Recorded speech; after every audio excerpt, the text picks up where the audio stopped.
adventure is back again, and this time with more chaos, more magic and more memories. হ্যাঁ, আবারও চলে এসেছি তোমাদের কাছে নতুন অভিজ্ঞতার ঝুলি নিয়ে। কিছু অজানা রাস্তাঘাট আর ব্যস্ততার ভিতরে লুকিয়ে থাকা কিছু মুহূর্ত। So, let's go. The adventure begins right now. বেরিয়ে পড়েছি আজও আধফোঁটা আলোয়। সামনের রাস্তা অনেক লম্বা, মধ্যপ্রদেশ থেকে বারাণসী, প্রায় 592 কিলোমিটার। সময় লাগবে প্রায় 12 ঘন্টা। পথে থাকছে এক গুরুত্বপূর্ণ বিরতি, প্রয়াগরাজে গিয়ে সঙ্গমে এক পবিত্র স্নান, আর তারপর লেটে হুয়ে হনুমানজির দর্শন। তারপরই গন্তব্য বারাণসী, আমার প্রাণের ঠাকুর বাবা বিশ্বনাথের দর্শন। একদিনে এই সমস্ত কিছু মানে একটা ভীষণ হেক্টিক শিডিউল, কিন্তু মন মানে না। প্রয়াগরাজ বা বারাণসীর উপর দিয়ে কেবল চলে যাব, অথচ বাবার দর্শন করব না, তা কিছুতেই মেনে নিতে পারি না। তাই যতই কষ্ট হোক, যতই ক্লান্তি আসুক, বাবাকে প্রণাম না করে রওনা হব না দুর্গাপুর। চলো তাহলে শুরু করি আজকের যাত্রা। দেখে নি কেমন কাটে আজকের আমাদের এই দিনটা, আর কি কি নতুন অভিজ্ঞতা ও অ্যাডভেঞ্চার অপেক্ষা করছে আজকে আমাদের জন্য।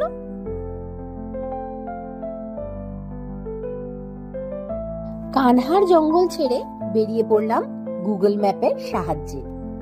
জঙ্গলের আঁকাবাঁকা পথ পেরিয়ে এসে উঠে পড়লাম হাইওয়েতে, ধরলাম জবলপুরের রাস্তা। গাড়িতে ছিল ফুল এনার্জি, শুধু ধন্য আর ধন্যর মালিকের। বাকিরা সবাই আমরা ঘুমের রাজ্যে হারিয়ে গিয়েছিলাম, তাই রাস্তাঘাট কিছুই আর ক্যামেরা বন্দি করা হয়নি। ঘুম ভাঙলো তখন, যখন পেটে যেন ইঁদুর রীতিমতো দৌড়তে শুরু করলো। হাইওয়েতে তখন একটাও খাবার দোকান চোখে পড়ছিল না, কিন্তু খিদের জ্বালা এগোনো আর সম্ভব হচ্ছিল না। তাই বাধ্য হয়েই হাইওয়ে ছেড়ে ঢুকে পড়লাম জবলপুর সিটির ভেতর।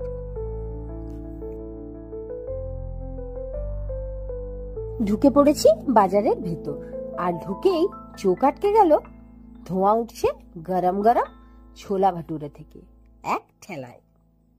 কি আর করা যায়, একেবারে ফটাফট অর্ডার। কিন্তু ততক্ষণও আর ধৈর্য ধরা যাচ্ছিল না, খিদে প্রচন্ড জোর পেয়েছিল। তাই আমি আর সুজয় তাড়াতাড়ি করে পাশের একটা ইডলির দোকান থেকে খেয়ে নিলাম 1 প্লেট করে ইডলি। তারপর মন ভরাতে খেলাম সেই প্রতীক্ষিত ছোলা ভাটুরে।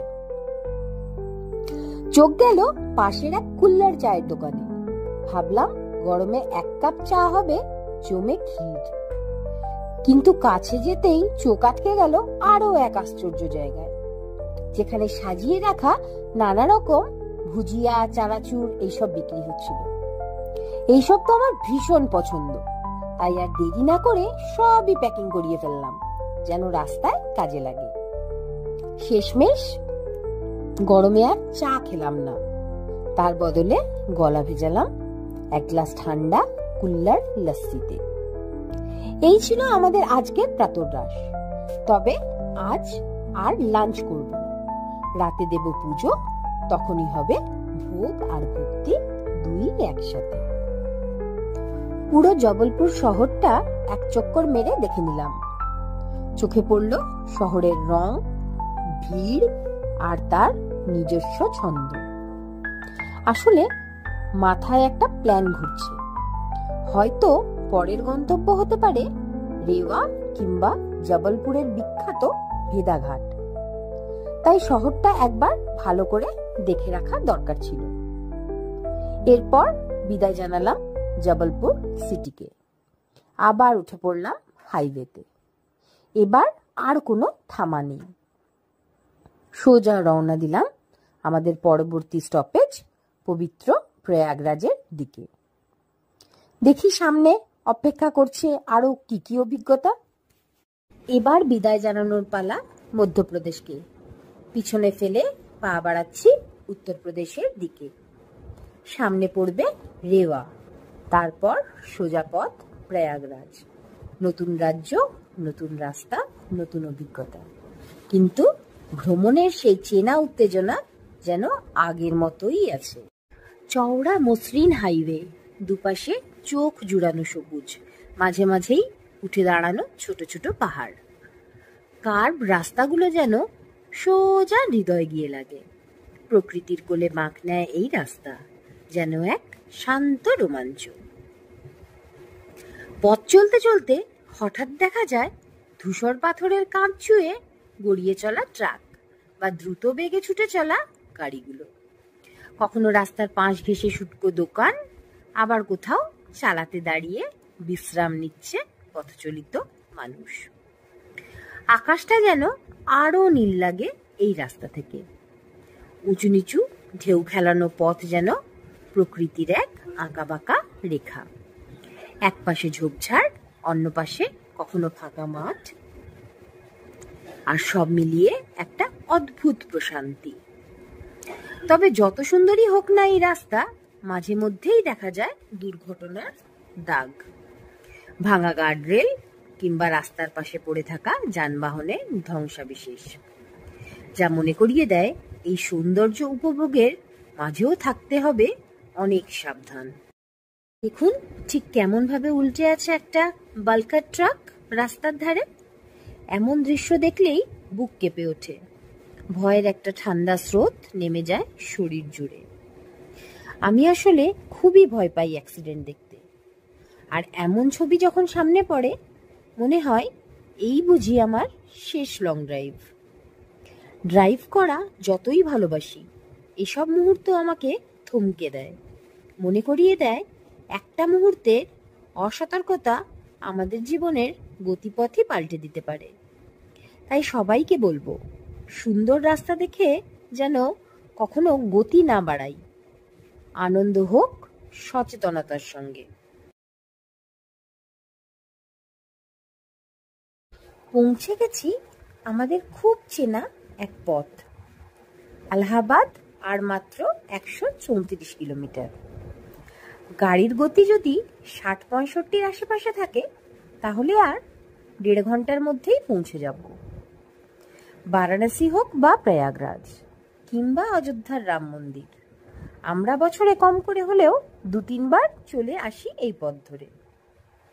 হঠাৎ কোথাও যেতে মন চাইলেই সুজয় বলে ওঠে, চলো আর মাত্র 500 কিলোমিটার, গাড়ি ছাড়লেই পৌঁছে যাব বাবা বিশ্বনাথের কাছে।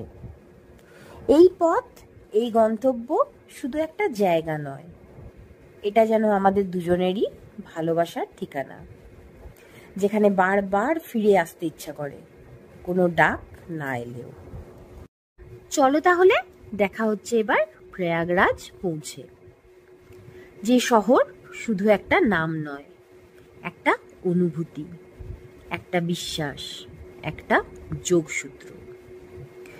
চলো দেখে নেওয়া যাক মহাকুম্ভের পর এই পবিত্র স্থান এখন কেমন আছে। গঙ্গা, যমুনা, সরস্বতীর মিলনস্থল। এই তীরেই কত অগণিত মানুষ এসেছে পাপ মুক্তির আশায়, আর আমরা এসেছি শান্তি খুঁজতে, একটু ঠান্ডা নিঃশ্বাস নিতে সেই পবিত্র বাতাসে।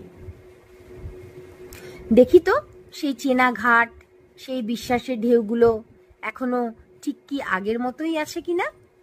ঢুকে গেছি প্রয়াগরাজ, পৌঁছে গেছি সেই চিরচেনা চিরবিশ্বস্ত সঙ্গমে, যেখানে মাত্র 6 মাস আগেই হয়েছিল মহাকুম্ভের মহাসমাগম। আজ মূলত এসেছি দেখতে মহাকুম্ভের পরে এই বিশাল তীর্থভূমির কি অবস্থা। যে ঘাটে লক্ষ লক্ষ মানুষ স্নান করেছিল, যে বালির চরে তৈরি হয়েছিল হাজার হাজার তাঁবু, সাধু সন্তদের আখাড়া, আজ সেই স্থানে কেমন অবস্থা। চলো তাহলে দেখে নেওয়া যাক মেলার পরে কেমন আছে আমাদের বিশ্বাসের এই সবচেয়ে বড় মিলনস্থল সঙ্গম। সঙ্গমে আমরা সবসময়ই যাই কিলাঘাট দিয়ে, এটাই আমাদের চেনা রাস্তা, আমাদের নিজের মতো করে দেখা প্রয়াগরাজের প্রবেশদ্বার। বাইরে তাপমাত্রা 45 ডিগ্রি, রোদে ঝাঁঝা করছে, পুড়ে যাচ্ছে সবকিছু, চোখ মেলে তাকানোই যাচ্ছে না, মনে হচ্ছে শরীর মন সবকিছুই যেন আগুন লেগে গেছে। এই মুহূর্তে একটাই চাওয়া, কখন সেই ঠান্ডা সঙ্গমের জলের মধ্যে গা ডুবিয়ে শান্ত হব। মনে হয় শুধু শরীর নয়, মন, প্রাণ, আত্মা সবকিছুই একসাথে ডুবিয়ে দিই এই সেই পবিত্র স্রোতে। এই শহরে এলে বারবার মনে হয় এটাই হয়তো সত্যি শান্তির ঠিকানা। তবে বাইরের তাপমাত্রা যতই হোক না কেন, শ্রদ্ধালুদের ভেতরের তাপমাত্রা যেন একদম ঠান্ডা, ভক্তিতে শান্ত, বিশ্বাসে শীতল। ভাবতেই পারিনি এমন রোদের মধ্যে 45 ডিগ্রির প্রখর উত্তাপে এত মানুষ এখানে আসবে। কিন্তু যখন দেখি কেউ খালি পায়, কেউ ছায়া ছাড়াই দাঁড়িয়ে আছে শুধুমাত্র একটিবার সঙ্গমে ডুব দেওয়ার আশায়, তখন মনে হয় এটাই আসল ভক্তি। এই বিশ্বাসই হয়তো আমাদের বারবার এখানে টেনে আনে। এটা শুধু ঘাট নয়, এ যেন হাজারো মন, হাজারো প্রার্থনার এক মিলন। আজকের ভিডিওটা তাহলে এখানেই শেষ করলাম। দেখা হবে খুব শীঘ্রই একদম নতুন একটা ব্লগে, এক নতুন অ্যাডভেঞ্চারের সঙ্গে। সঙ্গম স্নানের অভিজ্ঞতা, হনুমানজির দর্শন, আর সামনে আসছে কাশী বিশ্বনাথের দর্শন সহ আরো অনেক ছোট ছোট গল্প। ততক্ষণ পর্যন্ত স্টে টিউনড। আর যদি ভিডিওটা ভালো লেগে থাকে তাহলে একটা লাইক দিও, কমেন্ট করে জানিও কেমন লাগলো, আর বন্ধুদের সঙ্গে শেয়ার করতে ভুলো না কিন্তু। সবচেয়ে জরুরি, সাবস্ক্রাইব করে চ্যানেলটা আর পাশের বেল আইকনটাও টিপে দিও, যাতে পরের ব্লগটা একদম আগে তোমাদের কাছে পৌঁছে যায়। ভালো থেকো, ভ্রমণে থেকো। এই ছিল আজকের ভ্রমণ কথা।